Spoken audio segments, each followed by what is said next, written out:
Transgenders, better known as hijras in India, are not like their counterparts elsewhere in the world. Indians consider them sacred, touched by God. Their blessings are auspicious and generally accompanied by their signature clapping. They are often invited to bless newborns and newlyweds. In fact, most hijras make their living by exchanging blessings for cash at traffic signals. With the help of hijras, we wanted to educate reckless motorists about a very basic safety procedure they constantly ignored.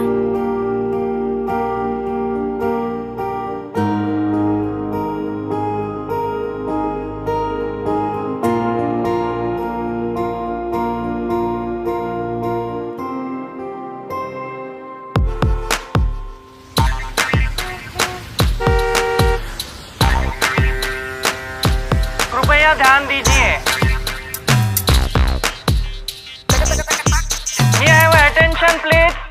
अगर pilot के जैसे गाड़ी चला रहे हो तो pilot के जैसा सेफ्टी भी चाहिए। तेरी गाड़ी में ऑक्सीजन मास्क नहीं है, कुर्सी के नीचे लाइफ जैकेट नहीं है, मगर सीट बेल्ट तो है, तो पहना क्यों नहीं रे? मैं सिखा दूं क्या?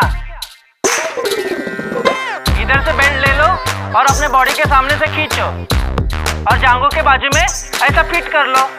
जब तक क्लिक नहीं सुनाई दे, इतना गोरा गोरा मुंह एक्सीडेंट के बाद अच्छा नहीं लगेगा। हे नॉटी गर्ल, तेरे बॉयफ्रेंड को बोल दे सीट बेल्ट ऐसा पहनने का। हे चिकना माल, वीडियो मत ले, सीट बेल्ट लगा। सीट बेल्ट पहनो, दुआ ले लो।